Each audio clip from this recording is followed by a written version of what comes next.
everyone, so this video is going to be a bit more chill than usual. I want to talk about my K-pop collection journey and how that's going for me because a lot of you were requesting for me to make a video on this. I've been collecting for about a year now, and so I just want to share some of my experiences and tips and tricks as a K-pop collector and how to basically make your collection work for you. Now let's get started. So the first ever album that I got, it was in 2019 and it was NCT 127's Regular Irregular album. This was a time in my life where I wasn't really earning that much money for myself. I was basically living off of the allowances my parents gave me. So yes, so I got this from eBay, which is like a rookie thing to do. I'm not saying you can't get your albums from eBay. Like, if that's what you want to do, then go for it. What I'm trying to say is that I got this album for 50 Australian dollars, which is like way too much for what you should be paying. Since then, I've found better places where I can get my albums for cheaper prices, even with photo cards. So yes, I'll be touching on that as well, like where I get my albums from. So that was the first album I ever got, and the second album was basically the turning point where I dove deeper into K-pop collecting and I got more serious about my collection in general, and that album was NCT 127's Neozone. This is the N version, and it was around the time of the COVID-19 lockdown in March 2020 where I was kind of getting more into K-pop collecting because I was kind of bored and had nothing to do, but then also I really loved listening to music, and I also loved watching those K-pop collection videos on YouTube as well. So I thought, like, might as well start a collection too, and might as well buy some albums. And ever since then I've been buying quite a few albums, and I'll just show you the rest of my collection now. Okay, I think it's better if I show it to you like this. So here's my collection so far. So we have 3 shelves basically, and it didn't start out like this. I actually had a lot more albums, but I needed to sell them, and I'll get into the reason why. So yes, let's go straight into this. So this is the area where I keep my larger photo books. So Baekhyun's Delight, Kai's mini album, Sularine's Monster, and Shiny's Don't Call Me, which by the way is a really good album. As you can tell, I'm SM trash. And so here's my haechan chain, my Limitless, and haechan Regulate. As you can tell, haechan is my ultimate bias. And then here we have some NCT stuff. We have Neozone, the final round, we have Resonance, and I'll get into the reason why I didn't get the Arrival version of Resonance Part 2, and why I also don't have Resonance Part 1 with me right now. And we have Superhuman, We Are Superhuman actually, and then the 2 versions of Empathy, First Press. And then here is my 17 collection. As I said in previous videos, I got into 17 February of this year, so it's kind of recent. But yes, so I have You Made My Dawn, You Make My Day, 24 Hour, Hengare, Fallen Flower, Director's Cut, and Teenage. If we go into the bottom shelf, I have an Ode Begin. I actually kept the photo book separate because it has the CD, so if I want to listen to the album, I can easily take out the CD without having to open this packaging, which is really annoying, by the way. The packaging is so bad, I hate it. And then we have my Wonu semicolon. See if I can open it. Yes, so that's my Wonu semicolon album, love him. And then we have Love and Letter repack, Wendy's Like Water, didn't know where else to store that. And then we have AL1, the Alone version. And then if we look up, is kind of this section has my green/yellow albums. So we have RBB, Shiny's One of One, Red Velvet's The Reva Festival Finale, and Bambi by Baekhyun, the Night Rain version. And then this section is kind of like my pink/red albums. So we have NCT 127 debut album, we have Perfect Velvet, the Perfect Red Velvet, and then we have Baekhyun's Japanese mini album. We have the Stars version. I got that at a really good price.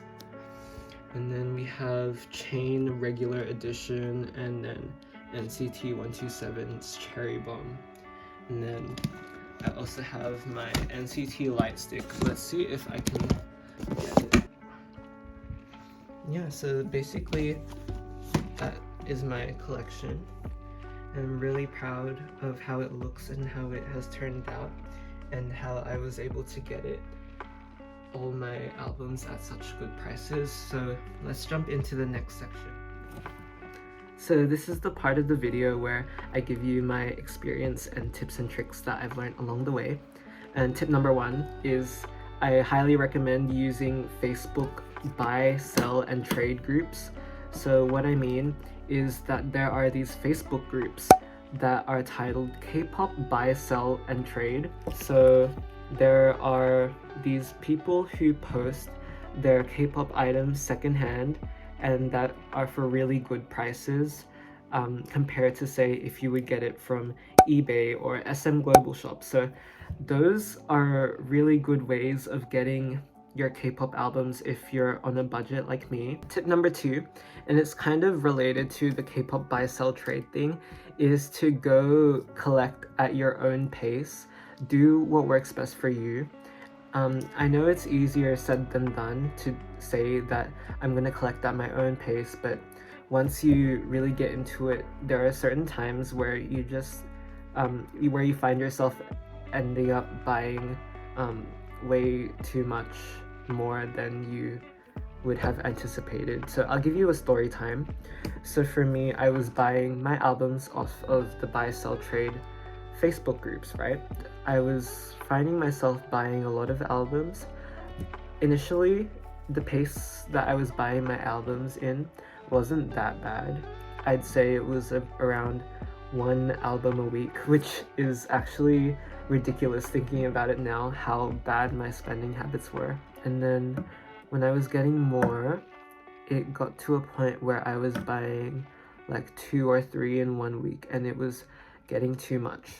And I had amassed so many more albums than the amount that actually brought me joy. So I had just a lot of albums that I wanted to actually sell because they really didn't, a lot of them just didn't serve a significant purpose to me other than fulfilling some sort of instant gratification that was only temporary. I buy my albums for the purpose of, because I love listening to the music and not actually to complete some sort of collection. I am satisfied with the collection I have now, even though I don't have all the versions of my albums. And it's completely fine if you want to collect every single version of an album. I'm not discouraging you from doing that. I'm not looking down on anyone who does that. It's just what works best for me is buying, which I found out not too long ago, is just buying one version, and it depends on like how much I like the comeback. But still, I would prefer only getting one version of the album, and that was enough for me. So I actually sold off a lot of the albums that I had in excess through the Facebook groups, and that's why I'm saying that I highly recommend those Facebook groups, because even if you want to sell your albums, you still have like a platform where you can do that. And I ended up feeling much happier and much more free, kind of, that I was able to get rid of all those albums that didn't really mean much to me. Please collect at the pace that works best for you, and do a double take before saying that you're gonna buy an album, because really think to yourself, like, will this bring me happiness? And I know all the albums that I have with me right now, even if it's not all the versions of that album, bring me happiness. Tip number 3 to save money is to join group orders. If it's too expensive for you to buy one album through like a website or something, or if no one's selling it through Facebook groups or through Depop or anything, if you can't find that album, then it's really a good idea to join a group order. Like, the term is self-explanatory. So it's multiple people buying in one order just to save on shipping. And on the Facebook group, it's usually very common that people will hold group orders where you can just, when a group is coming back, like for example NCT Dream's Hot Sauce, people will hold group orders for that, and then it will just save you so much on shipping. And I think that's a really good way to collect your albums if you want. And also another benefit of group orders is that the group order manager will also sort the photo cards. So depending on who's first in best dressed, it's like you can choose the member photo card you want, and then depending on who pays first, they get their bias's photo card, which I think is also really good if you want to do a PC collection as well. Tip number 4, and this requires a bit more research and time put into it, is to know the value of your albums. As a general rule of thumb, you shouldn't be paying more than 40 Australian dollars for an album, a photo card, and including the price of shipping. You just shouldn't. It depends on how rare the album is. Albums tend to not have a high resale value. So if you were to buy from sites such as K-Pop Town or K-Town for You, then the price of one album would be 50 to 60 Australian dollars, including shipping. If you have a look around K-pop buy, sell, and trade Facebook groups and also on Instagram, you'll see that there are a lot of people who are selling their albums for really good prices. And then once you look for long enough, you'll start to see a pattern in the prices that people are selling their albums for. So you can sort of establish sort of guidelines on how much you should be paying for a specific album. So I have a little story time. So for this album, which is haechan's Regulate album, I paid way too much than what I should have paid for, and I won't say how much it was. When I went on K-pop buy, sell, and trade Facebook groups, after buying this already, I saw that people were selling them for only $15, and this happened in more than one occasion. I think there were 3 separate times people sold this exact album for 15 Australian dollars, and that is crazy. And had I known that that was sort of the price that people were willing to sell it for, then I would have definitely have waited. And that's why I'm saying to just have a look around these sites and to establish the value of the album or PC that you're looking for, and try not to get taken advantage of by people who scalp the prices of what they're selling for so high. So yeah, that was basically my personal experiences and the tips and tricks that I have as a K-pop collector. If I'm missing out on anything, please let me know in the comments so that I could make a part 2 if need be. I'm also thinking of doing a K-pop room tour because I have a lot of K-pop stuff in my room that I don't show in videos, and also thinking of doing a K-pop collector tag and also a Q&A. So if you want to see that, please let me know in the comments. And yeah, that's basically everything. And thank you so much for watching, and I'll see you guys in the next video. Bye.